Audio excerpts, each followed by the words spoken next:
अस्सलामुअलैकुम एवरीवन। तो अब हम स्टार्ट करने लगे हैं हमारे पास एंडोक्राइन पैथोलॉजी में से हमारा अगला gland which is thyroid gland. ठीक है, मैंने आपको पहले बताया था कि थायराइड ग्लैंड जो है ना वो बहुत ही ज़्यादा इंपॉर्टेंट है। मतलब इसमें से आपके पास हम जो पढ़ेंगे, हम इसकी हाइपरथायराइडिज्म, हाइपो पढ़ेंगे, फिर ऑटो इम्यून डिजीज हैं कुछ, फिर इसके बारे में कुछ नोडुलर डिजीजेज, फिर नियोप्लाज्म, हर चीज़ ही आपकी हर तरह से एमसीक्यू, एससीक्यू, वाइवा, ऑस्पी वगैरह में आती है। इस वजह से इसको बहुत अच्छे से करना है।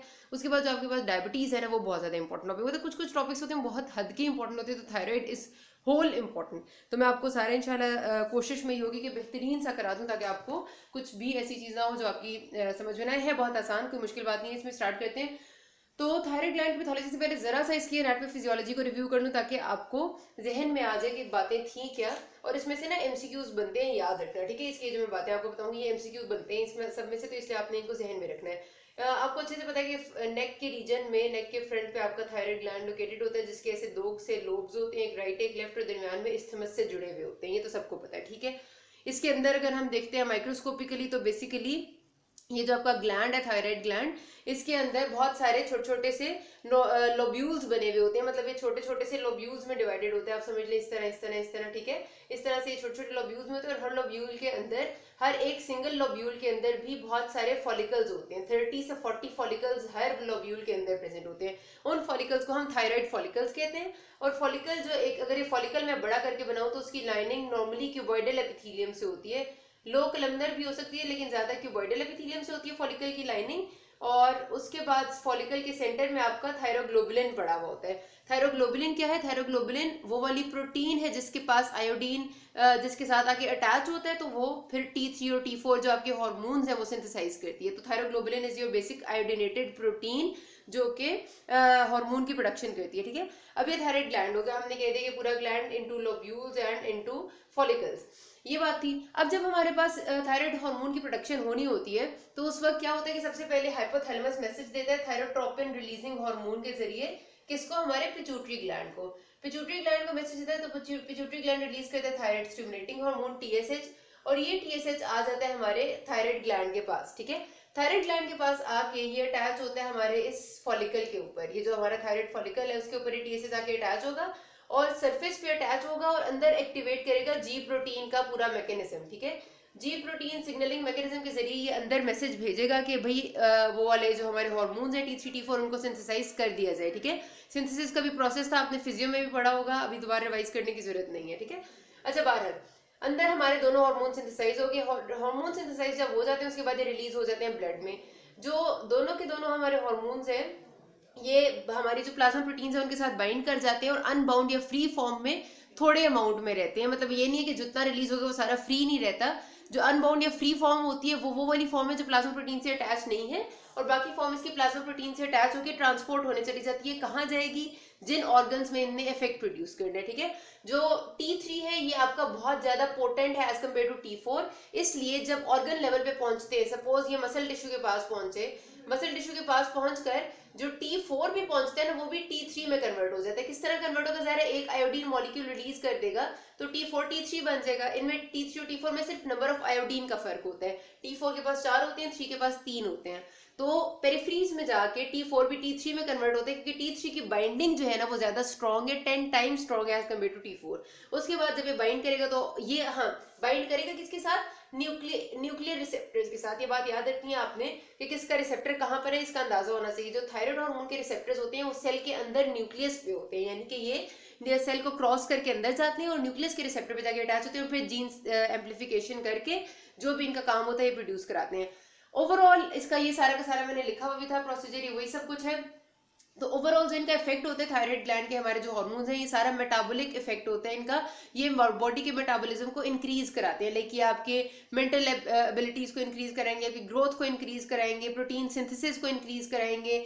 मतलब ये सारी वो चीजें आप समझ लें कि ये आपका एक कैटाबॉलिक टाइप ऑफ इफेक्ट एक तरह से करते हैं, क्योंकि ये कार्बोहाइड्रेट और लिपिड की ब्रेकडाउन कराते हैं ताकि एनर्जी इस्तेमाल हो, और प्रोटीन को सिंथेसाइज करते हैं ताकि बॉडी बिल्ड हो। तो ये आपकी बॉडी में मेटाबॉलिज्म को तेज करते हैं एक तरह से। ठीक हो गया, तो ये आपके पास T3 T4 के इफेक्ट आ गए, और ये इनकी जनरल सी एनाटॉमी फिजियोलॉजी आ गई। अब हम आगे चलते हैं कि अब हमारे पास, हमने बात कर ली कि ये किस तरह से प्रोड्यूस हो रहे हैं, इसके बारे में आपने यहाँ पर ये बहुत इंपॉर्टेंट MCQ न्यूक्लियर रिसेप्टर वाले फॉलिकल स्टिमुलेट जो आपके फॉलिकल्स के ऊपर आके अटैच हो रहे हैं TSH का, वो एक बात आपने याद रखनी है, ये आपकी आती होती है। ठीक है, अब आ जाते हैं हम इसकी एबनॉर्मेलिटीज। एबनॉर्मेलिटीज मैंने आपको बता दिया काफी सारी तरह की हो सकती हैं। सबसे पहली जो हमने पढ़नी है दैट इज हाइपरथायरॉयडिज्म। एससीक्यू भी आता होता है, इसमें से एमसीक्यूज भी बनते हैं। आराम से करना, अच्छे से करना ताकि आपको समझ में आ जाए, ठीक है। बहुत ही आसान है, सारी पुरानी बातें जो आपने पढ़ी हुई है। हाइपरथायरॉयडिज्म नाम से पता चल रहा है कि वो कोई ऐसी कंडीशन जिसमें थायराइड ग्लैंड ज्यादा हाइपर हुआ है, यानी कि ज्यादा अपना फंक्शन ज्यादा करे, यानी कि अपने जो हार्मोन्स है T3 T4 वो जरूरत से ज्यादा प्रोड्यूस करे। अब आपने बहुत ही अच्छे से याद एक बात और रखनी है, वो ये है कि हमारे पास थायरोटॉक्सिकोसिस एक अलग टर्म है और हाइपरथायरॉयडिज्म एक अलग टर्म है, ठीक है। इनका डिफरेंस आपसे वाइवा में अक्सर पूछते होते हैं। थायरोटॉक्सिकोसिस हम किसी भी ऐसी कंडीशन को कहते हैं जिसमें आपकी बॉडी में T3 T4 यानी कि जो हमारे हार्मोन्स हैं, जो थायराइड हार्मोन्स है, वो ज्यादा हो, ठीक है। थायरोटॉक्सिकोसिस क्या है? जब कभी भी बॉडी में यानी ब्लड में T3 T4 की एक्सेस हो जाती है, उसको कहते हैं थायरोटॉक्सिकोसिस। के टॉक्सिक लेवल्स तक T3 T4 का जो मतलब ज्यादा हो गया, इंक्रीज हो गया नॉर्मल से बहुत ज्यादा, ठीक है। तो increase in the blood levels of T3 and T4 is known as thyrotoxicosis. अब किस वजह से इंक्रीज हो सकते हैं? सबसे पहली रीजन होगी कि हाइपर थायरॉयडिज्म हो जाए, यानी थायराइड ग्लैंड हाइपर फंक्शनल हो जाए। पहली reason thyroid gland hyper function which is hyperthyroidism, ठीक है। पहला काम ये हो गया। दूसरी क्या रीजन हो सकती है कि ये हार्मोन ज्यादा हो जाए? हो सकता है कि वो जो पिट्यूटरी ग्लैंड था ये टीएसएच की प्रोडक्शन ज्यादा कर दे। कैसे ज्यादा करेगा? मैंने आपसे कहा था कोई भी ट्यूमर हो सकता है, कुछ हो सकता है जिससे टीएसएच की प्रोडक्शन ज्यादा हो जाएगी। तो हमारे पास दूसरी रीजन हो सकती है पिट्यूटरी के लेवल पे प्रॉब्लम आना, जिसको हम कहते हैं सेकेंडरी हाइपरथायरॉयडिज्म, यानी उसमें थायराइड ग्लैंड में कोई मसला नहीं है। और क्यों थायरोटॉक्सिकोसिस हो सकती है? हो सकता है कोई एक्टोपिकली प्रोड्यूस कर रहा है, कोई ट्यूमर बॉडी में है, कोई लंग ट्यूमर है, लंग कैंसर है, या कोई और चीज है जो कि बाहर से कहीं से हमारा थायराइड हार्मोन प्रोड्यूस करे, तब भी हमारे पास T3 T4 का लेवल इंक्रीज हो जाएगा, जिसमें थायराइड ग्लैंड की कोई इन्वॉल्वमेंट नहीं है, उसको भी थायरोटॉक्सिकोसिस कहेंगे। तो अब आपने ये बात बिल्कुल अपने ध्यान में क्लियर रखनी है कि thyrotoxicosis an increase in the level of T3 T4 in the blood, and hyperthyroidism is particularly the condition जिसमें थायराइड ग्लैंड हाइपर फंक्शनल होके ये दोनों हार्मोन्स एक्सेस में प्रोड्यूस कर रहे हैं। तो hyperthyroidism is the most common and most major type of thyrotoxicosis. सबसे ज्यादा थायरोटॉक्सिकोसिस होने की वजह क्या होती है? थायराइड ग्लैंड की एब्नॉर्मैलिटी। इसलिए hyperthyroidism is the most important cause of thyrotoxicosis. ये आपसे बहुत पूछते हैं वाइवा में, आपने याद रखना है, ठीक है। तो ये मैंने आपको दोनों का डिफरेंस मेन बता दिया। अब हम, क्योंकि हमने बेसिकली हाइपरथायरॉयडिज्म को पढ़ना है, तो हम उसी के रेफरेंस से पढ़ेंगे कि हमारे पास थायरोटॉक्सिकोसिस की मोस्ट कॉमन कॉज हमने कह दी हाइपरथायरॉयडिज्म है। और हाइपरथायरॉयडिज्म यानी कि थायराइड ग्लैंड कब कब या किन किन कंडीशंस में एक्सेस थायराइड हार्मोन्स प्रोड्यूस कर सकते हैं। सबसे पहले तो थायराइड ग्लैंड का हाइपरप्लेजिया हो सकता है।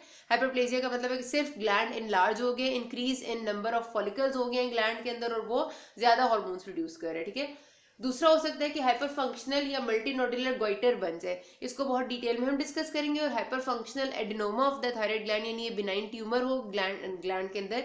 तीनों कंडीशंस में जो प्रोडक्शन ऑफ हार्मोन्स है फ्रॉम योर थायराइड ग्लैंड वो इंक्रीज हो जाती है। ये तीनों कंडीशंस, हाइपरप्लेजिया को तो है नहीं, लेकिन बाकी दोनों को हम डिटेल में आगे डिस्कस करेंगे। मैं आपको फिर बताऊंगी कि इनके अंदर क्या चल रहा होता है। बात कर लेते हैं थोड़े से क्लिनिकल फीचर्स क्या आते हैं थायराइड हार्मोन एक्सेस की। इसमें कोई मुश्किल बात नहीं है, आप अपने ध्यान में रखें। आपको पता है कि थायराइड हार्मोन सारे के सारे हमारे जो बॉडी के फंक्शन है उनमें मेटाबॉलिज्म बढ़ा रहा होता है, तो आप उन सबको बढ़ा दें।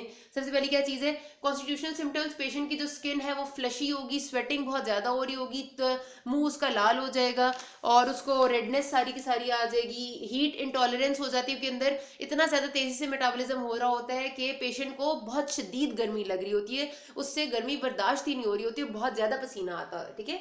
तो आपके पास जब भी थायराइड की कोई ऐसा पेशेंट आता है ना, वो कहते हैं कि मुझे पसीना बहुत ज्यादा आता है और बहुत गर्मी लगती है, फ्लशिंग होती है उनके मुंह पे, ठीक है। ये सारे कॉन्स्टिट्यूशनल सिम्टम्स और सब कुछ मेटाबॉलिज्म ज्यादा होने की वजह से होते हैं।